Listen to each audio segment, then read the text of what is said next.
Morning everyone, welcome back to the channel Ed Spark. So आज हम पढ़ेंगे class 10 civics का चैप्टर 2 फेडरलिज्म। चैप्टर 1 की वीडियो मैंने ऑलरेडी डाल दी है एंड उसके नोट्स भी मैंने डिस्क्रिप्शन में डाल दिए थे, सो वो जाके देख लेना। एंड अब हम पढ़ेंगे चैप्टर 2 फेडरलिज्म। बड़ा इजी सा चैप्टर है, ठीक है। So let us start. अगर वीडियो अच्छी लगे तो लाइक करना, चैनल को सब्सक्राइब करना। ओके, सो चैप्टर का नाम समझते हैं पहले, फेडरलिज्म। दैट फेडरलिज्म होता क्या है।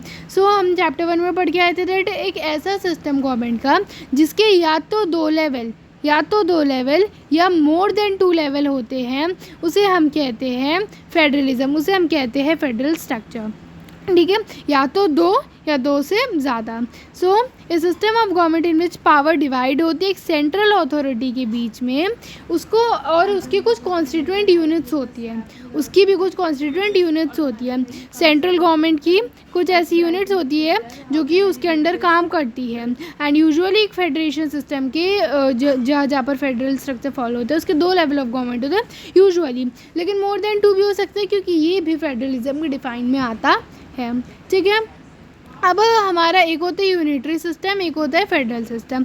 यूनिटरी सिस्टम में होता है जहाँ सिर्फ एक लेवल ऑफ गवर्नमेंट होता है जिसको हम सेंट्रल गवर्नमेंट कहते हैं, और अगर होते भी हैं ना 2-3 लेवल तो वो सेंट्रल गवर्नमेंट के अंडर रह के काम करते हैं, वो किसी भी पावर को एक्सरसाइज नहीं कर सकते, उनके पास बिल्कुल अथॉरिटी नहीं है।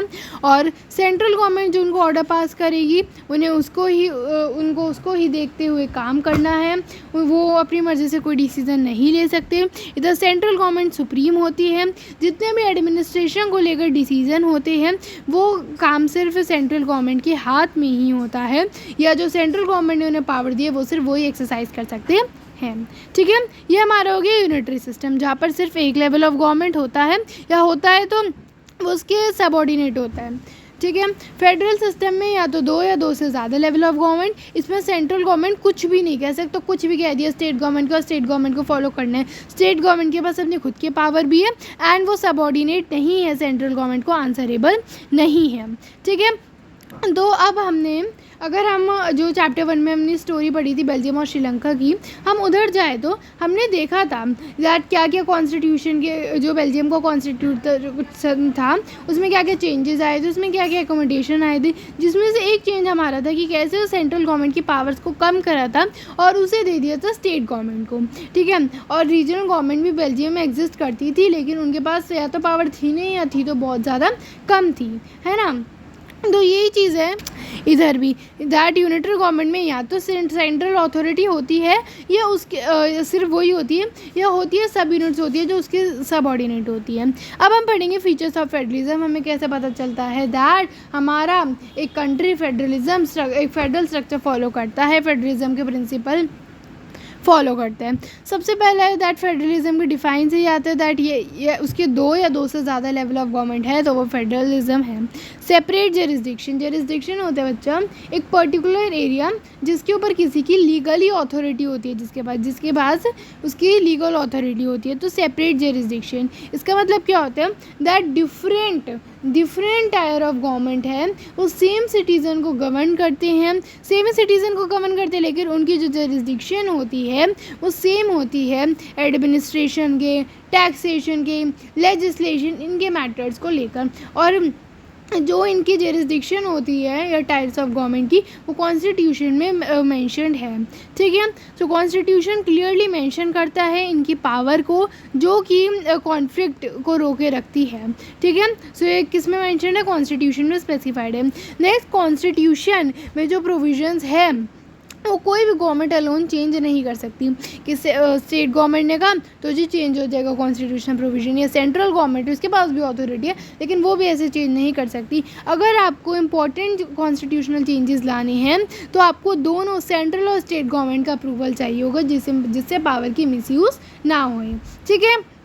नेक्स्ट क्या लिखा है दैट ये जो हमारे मतलब कोर्ट्स का क्या रोल होता है कि इम्पोर्टेंट कॉन्स्टिट्यूशनल चेंजेस को अगर आप चेंज कर रहे हैं और उनके बीच में डिस्प्यूट आ रहा है तो वो हमारा सुप्रीम कोर्ट सॉल्व करेगी।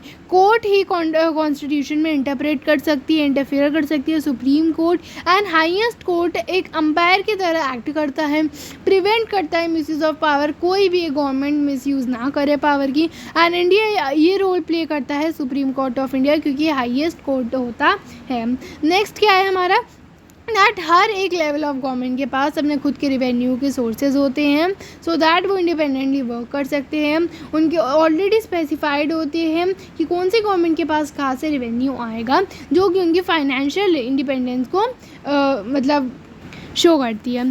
ठीक है। एंड नेक्स्ट क्या हो गया, फेडरलिज्म के दो डुअल ऑब्जेक्टिव्स होते हैं। सबसे पहले यूनिटी को प्रमोट करता है एंड रीजनल डाइवर्सिटी को एकोमोडेट करता है। हमारी कंट्री में इतनी रीजनल डाइवर्सिटी होती है, जैसे फॉर एग्जांपल इंडिया में इतनी ज़्यादा तरह तरह के लोग रहते हैं, लैंग्वेज अलग, कल्चर अलग, जोग्राफिकल कंडीशन अलग, एथनिसिटी अलग, तो उसमें उनको एकोमोडेट भी करवाते हैं और यूनिटी भी प्रमोट करता है ना। दो तरह की फेडरेशन होती है हमारी, coming together federation and holding together federation. Coming together के नाम से ही आपको पता चलता है आ रही हैं, है ना। फॉर इसमें क्या होता है दैट ऐसी स्टेट्स होती है जो इंडिपेंडेंट होती है, वो एक साथ मिलती है और वो छोटी छोटी स्टेट्स है, ये एक साथ मिली और एक सेंट्रल अथॉरिटी बना ली। अब क्यों बनाते हैं हम, फॉर एग्जांपल अगर एक छोटी स्टेट है उस पर लोग ना, उस पर जो बाकी कंट्रीज़ हैं वो अटैक ज़्यादा जल्दी कर पाएंगी। छोटी सी स्टेट है या उनके साथ मर्ज ज़्यादा करवाना चाहेगी।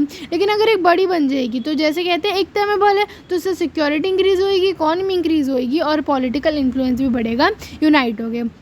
फॉर एग्जाम्पल USA हो गया, ऑस्ट्रेलिया हो गया, स्विट्ज़रलैंड हो गया।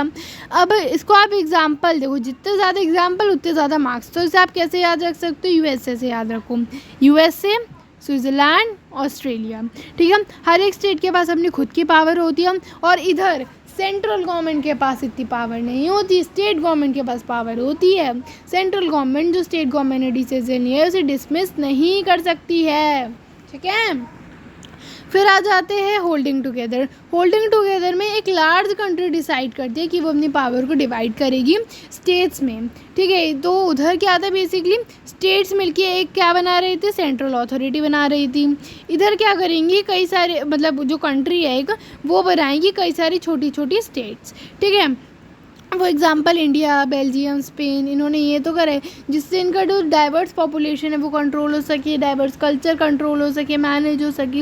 एंड स्टेट गवर्नमेंट हमारी सब ऑर्डिनेट होती है सेंट्रल गवर्नमेंट को। इधर सेंट्रल गवर्नमेंट के पास ज़्यादा पावर होती है as compare to state government. State government answerable होती है कुछ कुछ मैटर्स में, एंड सेंट्रल गवर्नमेंट जो है वो स्टेट गवर्नमेंट के मैटर को डिसमिस कर सकती है।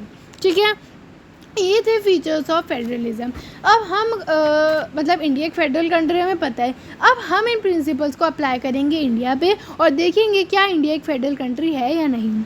तो ओरिजिनली इंडिया के दो लेवल ऑफ गवर्नमेंट है, जो कि हमारा था स्टेट था और एक सेंट्रल था। लेकिन बाद में चल के इंडिया के डाइवर्स कल्चर के चलते एक थर्ड टियर में इंट्रोड्यूस किया गया लोकल गवर्नमेंट। तो हमारा जो पहला प्रिंसिपल था वो क्लियर हो गया, दैट इज़ की दो या दो से ज़्यादा लेवल ऑफ गवर्नमेंट है।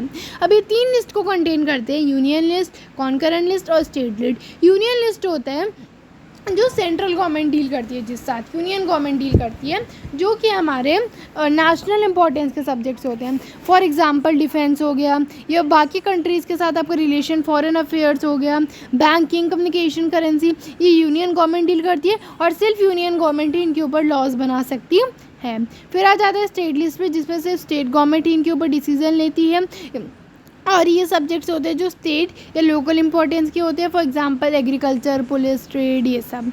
ठीक है। एंड फिर आ जाता है कॉन्करेंट लिस्ट, वो सब्जेक्ट जो ना तो मेंशन है यूनियन लिस्ट में, ना ही मेंशन है स्टेट लिस्ट में, वो कॉन्करेंट लिस्ट के अंदर आ सकते हैं। इसमें दोनों गवर्नमेंट ही लॉज बना सकती हैं, लेकिन अगर कोई भी कॉन्फ्लिक्ट होता है तो जो बात मानी जाएगी वो सेंट्रल गवर्नमेंट की, यूनियन गवर्नमेंट की मानी जाएगी, वो ज़्यादा पावरफुल होगी।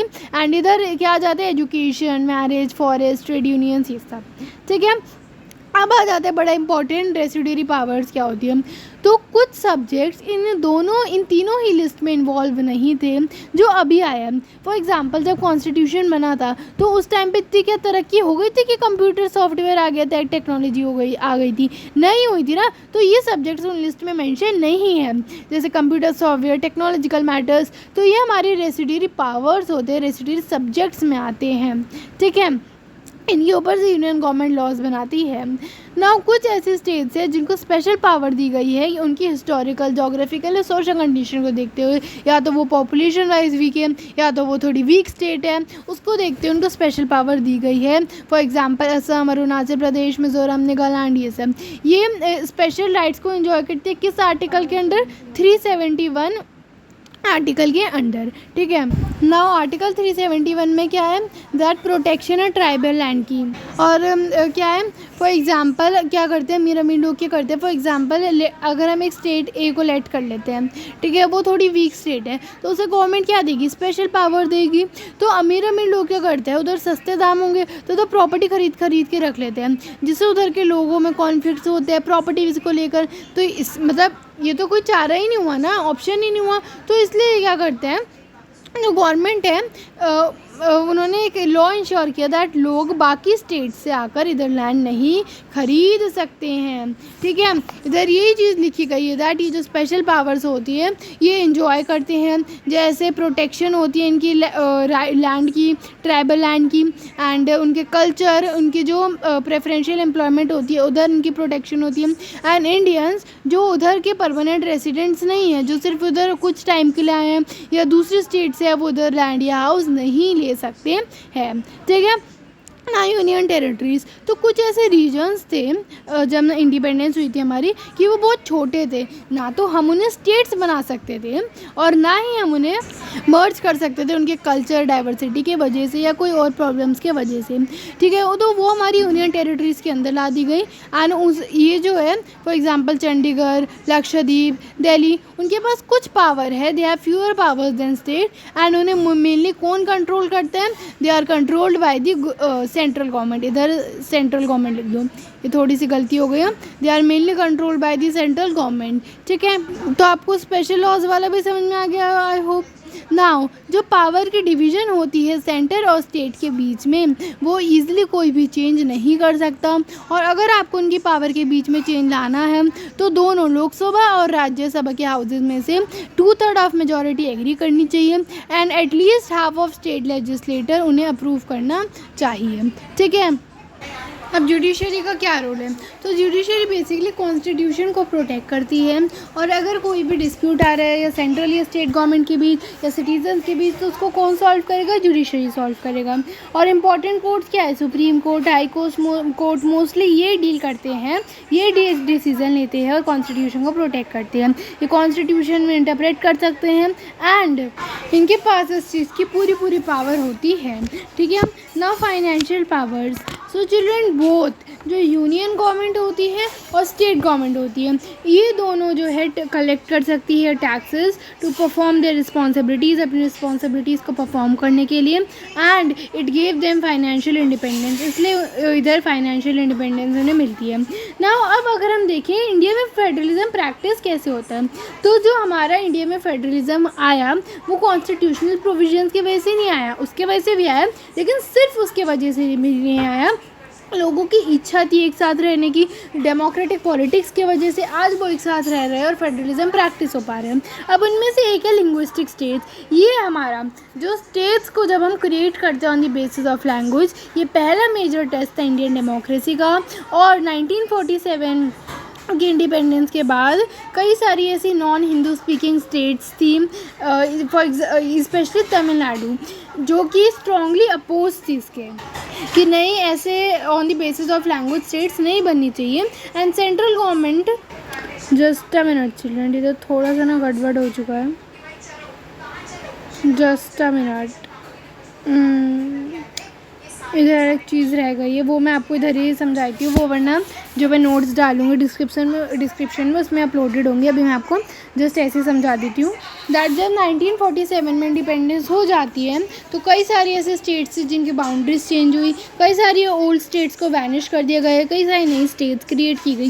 फॉर एग्जांपल पहले जो यूपी और उत्तराखंड था वो एक साथ मिला के एक स्टेट कर दी गई, बट फिर लोगों ने समझा कि यूपी की बात करें तो ये पूरा प्लेन रीजन है और इसकी बात करें थोड़ा माउंटेनियस हिली रीजन है, तो इन दोनों को मिला के कोई एरिया नहीं निकल रहा है, तो इसलिए इन्हें अलग अलग स्टेट बना दिया गया। सिमिलरली हमने 2019 में जम्मू कश्मीर का देखा। तो आज तक होती है बाउंड्रीज ऑफ कई सारी स्टेट्स की चेंज एंड पीपल, जो लोग सेम लैंग्वेज बोलते थे उन्हें एक साथ ग्रुप कर दिया गया, एक स्टेट में डाल दिया गया। For example Nagaland, Jharkhand, Uttarakhand and कुछ स्टेट फॉर्म हुई थी सिर्फ लैंग्वेज के बेसिस पे, नहीं कि सिर्फ लैंग्वेज के बेसिस पे, कुछ स्टेट्स उनके कल्चर के ऊपर, जोग्राफिकल कंडीशंस के ऊपर, एथनिसिटी के ऊपर भी फॉर्म हुई थी। अगर आप एक बार 1947 का मैप देखो जब इंडिया आज़ाद हुआ था और आज 2019 का मैप देखो तो आपको ऑब्वियसली डिफरेंस दिखेगा, क्योंकि कई सारी स्टेट्स वैनिश हुई, कई सारी स्टेट्स क्रिएट हुई एंड कई सारे रीडर्स को इस चीज़ का डर था दैट अगर लिंग्विस्टिक स्टेट्स बन गई on the basis of language तो इससे वो कंट्री में डिसइंटीग्रेशन आ जाएगा, it would divide the country. So जो सेंट्रल गवर्नमेंट है उन्होंने पहले इस डिमांड को मना कर दिया, रेसिस्टेड कर दिया, लेकिन जब एक बार उन्होंने करके देखा, एक्सपीरियंस से उन्हें पता चला दैट लिंग्विस्टिक स्टेट डिसइंटीग्रेट नहीं कर रही है बल्कि कंट्री को और यूनाइटेड बना रही है और एडमिनिस्ट्रेशन को ईजी बना रही है। फॉर एग्जाम्पल उनको क्यों डर बैठ गया था, जैसे इंडिया पाकिस्तान का हुआ था on the basis of religion, तो उन्हें लगने लगा था दैट इससे जैसे हमारा इंडिया डिवाइड हो गया सिमिलरली ऐसे तो डिसइंटीग्रेशन आ जाएगी, लेकिन एक्सपीरियंस से शो हुआ दैट लिंग्विस्टिक स्टेट्स ने कंट्री को यूनाइटेड और एडमिनिस्ट्रेशन को इजी ही बनाया है और लोग भी अपनी स्टेट से ज़्यादा जुड़े रहने लग गए थे। दस ये जो लिंग्विस्टिक स्टेट्स हैं इन्होंने भी फेडरलिज्म को स्ट्रेंथेंड किया है, इन्होंने भी काफ़ी अच्छा फेडरलिज्म को शेप किया है। ठीक है, अब हम पढ़ेंगे लैंग्वेज पॉलिसी। तो इंडिया की ना कोई भी नेशनल लैंग्वेज नहीं है, इंडिया की कोई सी भी नेशनल लैंग्वेज नहीं है, क्योंकि कुछ लोगों को लगता है हिंदी है या इंग्लिश है national language. No, there is no official language of India. हमारा कॉन्स्टिट्यूशन ऑफ इंडिया डिक्लेयर करता है हिंदी को सिर्फ ऑफिशियल लैंग्वेज और इंडिया को एडिशनल ऑफिशियल लैंग्वेज, उन्हें नेशनल लैंग्वेज किसी को डिक्लेयर नहीं किया है। नाउ सिंस हमारी हिंदी मदर टंग है सिर्फ 40% लोगों की ही, तो जिससे जो बाकी की लैंग्वेज है वो सेफगार्ड हो, वो प्रोटेक्ट हो, इसलिए कई सारे मेजर्स भी लाए गए थे। नाउ हिंदी को मतलब हटा के बिसाइड्स हिंदी ऐसी 21 और स्केड्यूल्ड लैंग्वेज है जो कि कॉन्स्टिट्यूशन मतलब रिकॉग्नाइज करता है, और ये ऐसी लैंग्वेज है जिसमें लोग सेंट्रल गवर्नमेंट का कोई भी एग्ज़ाम दे सकते हैं। इन मतलब ये जो लैंग्वेजेस हैं इनमें कोई सा भी एग्ज़ाम दे सकते हैं सिलेक्ट करके, वो अपनी स्टेट की ऑफिशियल लैंग्वेज यूज़ कर सकते हैं गवर्नमेंट वर्क में। फॉर एग्जांपल अगर आंध्र प्रदेश में तेलुगु यूज़ होती है तो उनके जो मेजर कागजात होंगे वो तेलुगु में होंगे, कोई कुछ कह नहीं सकता। क्यों? क्योंकि वो अपनी स्टेट की ऑफिशियल लैंग्वेज यूज़ कर सकते हैं गवर्नमेंट वर्क में। नाउ इंग्लिश का क्या रोल हुआ, तो देखो हमारे कॉन्स्टिट्यूशन ने प्लान किया कि भाई अब ये 1965 में उन्होंने प्लान किया था कि इंग्लिश की बोलने पर रोक लगा दो, इसलिए कई सारी ऐसी स्टेट्स जो हिंदी नहीं बोलती थी वो इंग्लिश बोलती थी, तो स्पेशली तमिलनाडु जो था वो इस डिसीज़न के खिलाफ हो गया और सेंट्रल और वो ना वायलेंट हो गया वो वाला एरिया। तो सेंट्रल गवर्नमेंट ने देन डिसाइड किया कि चलो हिंदी और इंग्लिश दोनों को ऑफिशियल वर्क के लिए वो अलाउ करेंगे, एंड गवर्नमेंट भी हिंदी तो प्रमोट करता है लेकिन वो किसी नॉन हिंदी स्पीकिंग स्टेट पे फोर्स नहीं कर सकता कि तुम्हें बोलनी ही बोलनी है, जैसे श्रीलंका में हुआ था, वरना क्या आ जाएगा, प्रोटेस्ट हो जाएगी। उसके बाद है सेंटर स्टेट रिलेशन जो कि इसका थर्ड टेस्ट था। तो पहले के टाइम पे सेम पार्टी रूल करती थी सेंटर में भी और स्टेट्स में भी। For example Indian national Congress ने रूल किया है जब इंडिपेंडेंस हुई थी, मतलब 1951 और 52 तक इलेक्शन चले थे, तो सेम पार्टी ने, कांग्रेस ने ही रूल किया स्टेट और सेंटर पे। तो इससे कई सारी ना प्रॉब्लम्स हुई, स्टेट्स इंडिपेंडेंटली वर्क नहीं कर पाती थी क्योंकि सेंटर इंटरफेयर करती थी। नेक्स्ट है फॉर एग्जांपल सेंटर जो है वो सेंट्रल गवर्नमेंट ही फंड देती है स्टेट गवर्नमेंट को उसके हिसाब से, तो जिस स्टेट में उनकी पार्टी रूल करती थी, सेंटर की पार्टी, वो उन्हें ज़्यादा फंड्स देते थे, जिससे डिस्क्रिमिनेशन देख रहे हो आप। सेंट्रल गवर्नमेंट क्या करती थी, कभी भी जो अपोजिशन पार्टी है, फॉर एग्जांपल एक स्टेट है, उस पर उनकी पार्टी रूल नहीं करी, अपोजिशन पार्टी रूल कर रही, उनको कभी भी डिसमिस कर देगी, जिससे फेडरलिज्म का स्प्रिट वीक होने लग गया। लेकिन 1919 के बाद क्या हुआ बच्चा, किसी भी पार्टी को मेजॉरिटी नहीं मिली, तो कई सारी ऐसी पार्टी थी जिन्हें मेजॉरिटी नहीं मिली, और एक साथ मिलकर वो बनाती है कोalition गवर्नमेंट। तो जब किसी भी पार्टी को मेजॉरिटी, क्लियर मेजॉरिटी नहीं मिलती है, तो वो बनाती है कोalition गवर्नमेंट। तो रीजनल पार्टीज़ जो थी वो कई सारे स्टेट में स्ट्रांग हो गई, कोalition पार्टी फॉर्म हुई। नेशनल पार्टीज़ जो थी, अब उन्हें किसके साथ काम करना पड़ता था, रीजनल पार्टीज़ के साथ। नेशनल मतलब सेंट्रल लेवल पे वो कोalition गवर्नमेंट के साथ वर्क करती थी। अब स्टेट्स को भी रिस्पेक्ट मिलने लग गई, वो भी इक्वल ट्रीट होने लग गए। And supreme court of India ने भी रूल बनाया कि कोई भी सेंट्रल गवर्नमेंट जो है वो स्टेट गवर्नमेंट को डिसमिस नहीं कर सकती है, ठीक है। तो इसका रिजल्ट क्या निकला, दैट फेडरलिज्म स्ट्रॉन्ग हो गया और बहुत इफेक्टिव हो गया इंडिया में, ठीक है। होप आपको अभी तक समझ में आ रहा होगा। अब हम पढ़ेंगे डिसेंट्रलाइजेशन। तो अगर मैं ये पॉइंट बनाती हूँ तो इधर क्या है, सारा सेंटर ऑफ अटेंशन इसे जा रहे हैं। वेयर एज अगर मैं ये पॉइंट बनाती हूँ तो अब क्या हो रहा है, डिसेंटर, अब सारा सेंटर ऑफ अट्रैक्शन इधर से हट गया। तो डिसेंट्रलाइजेशन है जब सेंट्रल गवर्नमेंट हट जाती है, मतलब पावर ट्रांसफ़र हो जाती है सेंट्रल और स्टेट गवर्नमेंट से लोकल गवर्नमेंट के पास। ये क्यों ज़रूरी है, क्योंकि इंडिया बच्चे एक मल्टी डाइवर्स कंट्री है, एक लार्ज कंट्री है, तो 2 लेवल ऑफ गवर्नमेंट इनफ नहीं है।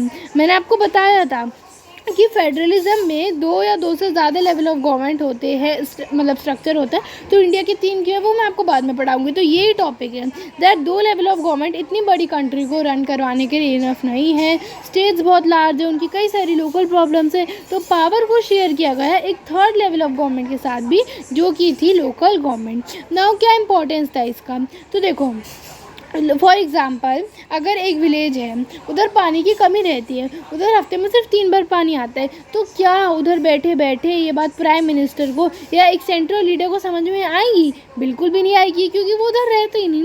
तो लोकल पीपल को अपनी लोकल प्रॉब्लम ज़्यादा समझ में आएगी, और उन्हें ही तो पता होगा दैट उधर इन्हें वाटर के ज़्यादा पैसा खर्च करना है वाटर के फील्ड में, तो वही तो डिसाइड करेंगे कितनी मनी स्पेंड होगी। अब लोकल गवर्नमेंट में ज़्यादा बड़ा तो होता नहीं, ऐसा नहीं होता ना, सेंट्रल लेवल पे छोटे लेवल पे होता है। तो इससे क्या होगा बच्चा, दैट जो पावर है वो इजीली शेयर हो पाएगी, डायरेक्ट पार्टिसिपेशन हो जाएगा पीपल का, जिससे हमारा आइडिया भी प्रमोट होगा लोकल सेल्फ गवर्नमेंट का। ना 1992 से पहले क्या प्रॉब्लम्स थी, तो पंचायत एंड म्यूनिसिपैलिटीज़ एग्जिस्ट करती थी पहले भी, लेकिन वो स्टेट गवर्नमेंट के कंट्रोल के अंदर थी। इलेक्शंस रेगुलरली नहीं होते थे, लोकल बॉडीज़ के पास बहुत कम पावर थी या थी ही रही, और मनी भी बहुत कम थी। फिर 1992 में कॉन्स्टिट्यूशन को अमेंड किया गया, चेंजेस लाए गए, जहाँ पर क्या कहा, रेगुलर इलेक्शंस को कंपलसरी बना दिया गया, सीट्स रिजर्व होगी एससीज के लिए, एसटीज के लिए, ओबीसीज के लिए, and 1/3 of the seats reserve की जाएगी वीमेन के लिए। एंड हर एक स्टेट की अलग इलेक्शन कमीशन बनाई गई, जो रिस्पॉन्सिबल होगी लोकल इलेक्शंस को कंडक्ट करवाने के लिए। वो ये नॉर्म्स को फॉलो कर रही है नहीं, वो स्टेट इलेक्शन कमीशन ही देखेगी। एंड स्टेट गवर्नमेंट जो है वो पावर शेयर करेगी, कुछ सोर्स ऑफ रिवेन्यू भी शेयर करेगी लोकल बॉडीज़ के साथ, ठीक है ना। लोकल गवर्नमेंट हमारी 2 लोकल गवर्नमेंट होती है, एक हमारी होती है रूरल लेवल पे, एक हमारी होती है रूरल लेवल पे, और एक हमारी होती है अर्बन लेवल पे। रूरल लेवल को हम कहते हैं पंचायती राज, ठीक है। तो इधर मैं आपको पूरा स्टेप समझाती हूँ। तो सबसे पहले बच्चा ग्राम पंचायत विलेज लेवल पे लोकल गवर्नमेंट होती है, इसके मेंबर्स को हम पंच कहते हैं, और जो ग्राम पंचायत का हेड होता है वो सरपंच होता है। एंड डायरेक्टली कौन इलेक्ट करते हैं, पीपल इलेक्ट करते हैं। उसके बाद है ग्राम सभा, जो ग्राम पंचायत है उसको सुपरवाइज कौन करता है, ग्राम सभा करती है। एंड ये इंक्लूड करता है जितने भी विलेज के एडल्ट वोटर्स हैं, ठीक है। ग्राम पंचायत का वर्क सुपरवाइज करेगी, एंड ये अप्रूव करेगी बजट को, परफॉर्मेंस को रिव्यू करेगी कि ग्राम पंचायत कैसा काम कर रही है। एंड ये एटलीस्ट साल में 2 से 3 बार मिलेगी, ठीक है। फिर पंचायत समिति, तो जब बड़ी मतलब देखो, एक हमारी बनी ग्राम पंचायत, ग्राम पंचायत को सुपरवाइज करती है ग्राम सभा। कई सारी ग्राम सभा मिलके बनाती है ब्लॉक्स, ठीक है, ग्रुप ऑफ सभा ग्राम सभा, एंड इसके जो मेंबर्स होते हैं वो इलेक्टेड रिप्रेजेंटेटिव होते हैं। नाउ कई सारे ब्लॉक्स एक साथ मिलकर ज़िला परिषद बनाते हैं डिस्ट्रिक्ट लेवल पे, एंड इनका जो हेड होता है वो चेयरपर्सन कहलाता है। तो ये आप देखो, सबसे नीचे ग्राम पंचायत जिसका हेड सरपंच होते हैं, फिर ग्राम सभा जो कि ग्राम पंचायत को सुपरवाइज करती है, फिर ब्लॉक मतलब कई सारी ग्राम सभा को जो मिला के ग्रुप बनता है, एंड फिर ज़िला परिषद कई सारे ब्लॉक्स को मिला के जो बनते हैं, जिसका जो हेड होता है वो चेयरपर्सन होता है।